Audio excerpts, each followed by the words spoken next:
ఉన్నటువంటి కరెంటు కూడా ఇవాళ రైతులకు వచ్చే పరిస్థితి లేదు, వడ్లు కొనే పరిస్థితి లేదు. అందువల్ల మనం అందరం కూడా రైతు కుటుంబాల నుంచి వచ్చిన వాళ్ళం, గ్రామీణ నేపథ్యం ఉన్నటువంటి వాళ్ళం.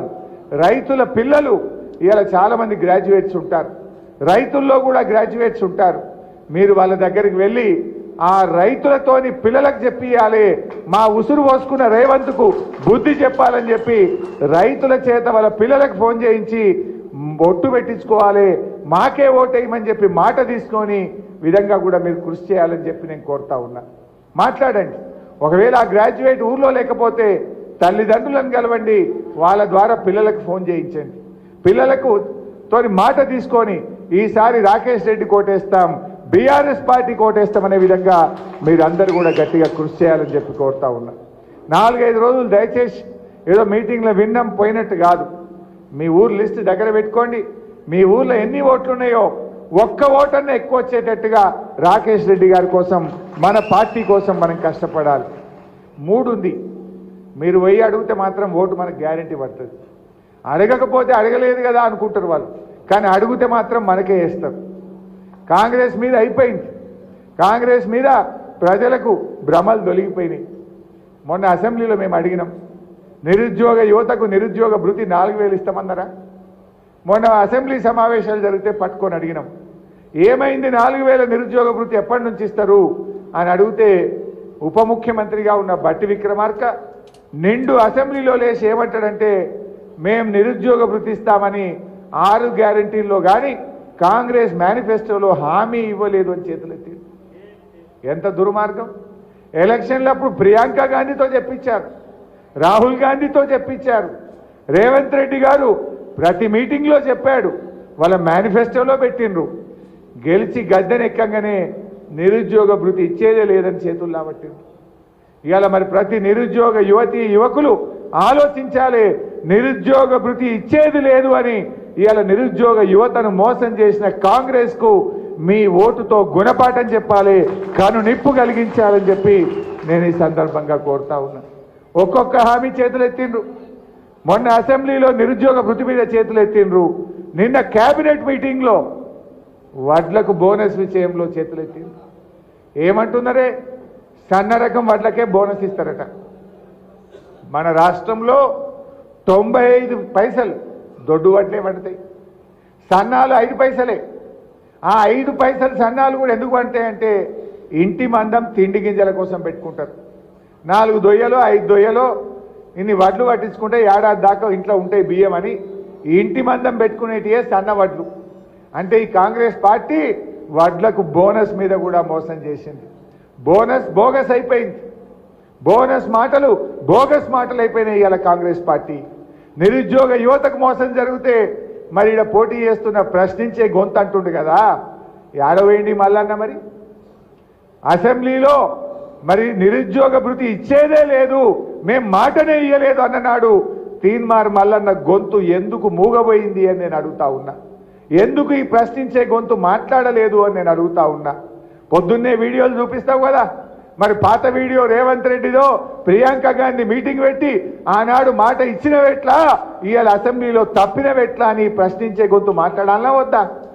మరి ఈ గొంతు మూగబోయిందంటే నువ్వు ఇవాళ అధికార పార్టీకి తొత్తుగా మారినవు, నిరుద్యోగ యువతను వదిలేసినావు కనుక ఇవాళ ఈ నిరుద్యోగ యువత నీకు బుద్ధి చెప్తారు.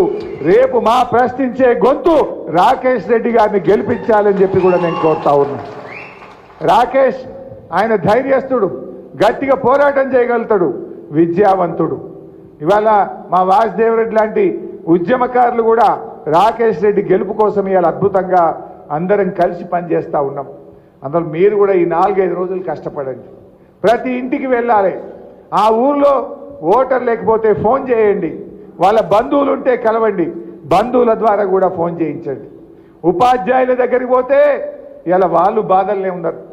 ప్రభుత్వ ఉపాధ్యాయులైనా ప్రైవేట్ స్కూళ్ళలో పనిచేసే ఉపాధ్యాయులైనా మీరు వాళ్ళ దగ్గరికి వెళ్తే మా డిఏలు రాలేదు, మా పిఆర్సీ పట్టించుకోలేదు, మా ప్రమోషన్లు లేనే లేవు, మాకు ఉపాధ్యాయుల మీద లాఠీ చార్జ్ చేసిండ్రు అని ఇలా ఉపాధ్యాయులు కోపంగా ఉన్నారు. మీరు అడిగితే తప్పకుండా మీకే ఓటేస్తారు.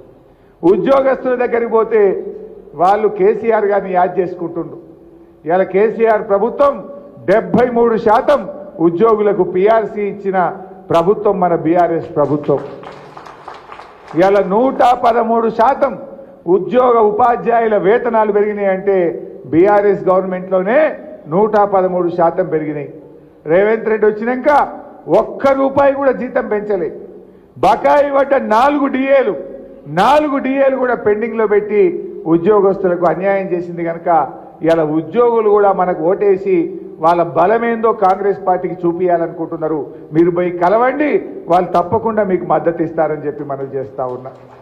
సో ఇట్లా ఎవరి దగ్గర పోయినా నిరుద్యోగ యువత అయినా గ్రాడ్యుయేట్లైన రైతులైనా అందరూ కూడా మనకు ఓటేయడానికి సిద్ధంగా ఉన్నారు.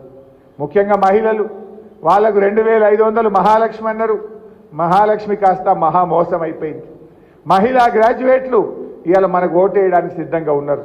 మీరు వాళ్ళ దగ్గరికి వెళ్ళండి, ప్రతి విషయం అర్థమయ్యేటట్టు చెప్పండి, మద్దతును స్వీకరించండి.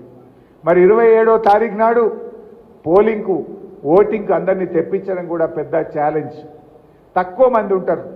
ఊరు మొత్తం మీద ఆడిద్దరు అన్నట్టు 40-50 మంది ఉంటారు. కొంతమంది బయట ఉంటారు, వరంగల్లో, జనగాంలో, హైదరాబాద్లో, ఇంకా ఖమ్మంలో, కరీంనగర్లో ఉంటారు. వాళ్ళతో కూడా మాట్లాడి వాళ్ళందరినీ కూడా మనం తెచ్చుకోవాలి. ఇవాళ సింగరేణి కార్మికులు రాజిరెడ్డి గారి నేతృత్వంలో సింగరేణిలో ఉండే గ్రాడ్యుయేట్ ఓటర్ల కోసం మరి ఆ టీం కూడా కష్టపడి పనిచేయాలి. తప్పకుండా రాబోయే రోజుల్లో మరి బీఆర్ఎస్ పార్టీ మన యూనియన్ను బలోపేతం చేసుకుంటాం, కార్మికులకు అండగా నిలబడతాం, కార్మికులకు అన్ని రకాలుగా కూడా బీఆర్ఎస్ పార్టీ అండదండల్ని భవిష్యత్తులో తప్పకుండా అందిస్తాం. మీరు కూడా గ్రాడ్యుయేట్ ఓటర్లు ఎందరున్నారో టీజీబీకేఎస్లా గట్టిగా తిరిగి అన్ని ఓట్లు కూడా సాధించాలి. మన విద్యుత్ సంస్థ ఏదైతే మన జనరేషన్ స్టేషన్ ఉందో అక్కడుండే ఇంజనీర్లు, అక్కడుండే గ్రాడ్యుయేట్లు కూడా ఇలా బాధపడుతున్నారు. ఈ ప్రభుత్వం చేతగాక ఉద్యోగస్తులు తిడుతున్నారు. నిన్న వరంగల్లో ఎంజీఎంలో కరెంటు పోయింది. రేవంత్ రెడ్డి మాట్లాడతాడు, హరీష్ రావే కరెంటు తీపిస్తుండు అంటాడు. నీకు చేతగాక పాలన రాక 4 గంటలు 5 గంటలు కరెంటు పోయి రోగులందరూ ఇబ్బందులు పడతా ఉంటే ఆ నెపం విద్యుత్ ఉద్యోగుల మీద నెడతా ఉన్నాడు. సరే నన్ను తిట్టినావు పడతా, నాకేం బాధ లేదు. విద్యుత్ ఉద్యోగులు ఏం చేసిండ్రు? ఇవాళ చీకటిమయంగా ఉన్న తెలంగాణను వెలుగుల జిలుగుల తెలంగాణ చేసిన ఆ విద్యుత్ ఉద్యోగులను తిట్టే హక్కు నీకుందా అని అడుగుతా ఉన్నా. ఇవాళ విద్యుత్ ఉద్యోగులను తన చేతగానితనాన్ని, తనకు పరిపాలన రాక ఇలా విద్యుత్ ఉద్యోగులను తిడతా ఉన్నాడు, ఉద్యోగస్తులను తిడతా ఉన్నాడు. ఇలా విద్యుత్ ఉద్యోగులు కూడా ఈ ప్రభుత్వం మీద కోపంగా ఉన్నారు. ఎందుకంటే వాళ్ళను ప్రజల దృష్టిలో విలన్లుగా మార్చి వాళ్ళను తన తప్పును వాళ్ళ మీద నెట్టి విద్యుత్ ఉద్యోగులను ఇబ్బంది పెడుతుంటే ఇలా విద్యుత్ ఉద్యోగులు కూడా ఈ ప్రభుత్వానికి గుణపాఠం చెప్పాలని చూస్తూ ఉన్నారు. అందువల్ల మీరు ఎవరిని కదిలిచ్చినా అందరూ మన వైపే చూస్తున్నారు. మీరు కలవాలి, మాట్లాడాలి, ఓటును అభ్యర్థించాలి. వాళ్ళకు అర్థమయ్యేటట్టుగా ఈ పార్టీ కాంగ్రెస్ ప్రభుత్వం చేస్తున్న మోసాలను వివరించే బాధ్యత మీ మీద ఉన్నది. 4-5 రోజులు కష్టపడండి. ఇందాక రమణారెడ్డి గారు చెప్పినట్టు కాంగ్రెస్ పార్టీ వాళ్ళే మాకు వద్దురా బాబు ఈయన అంటున్నారట.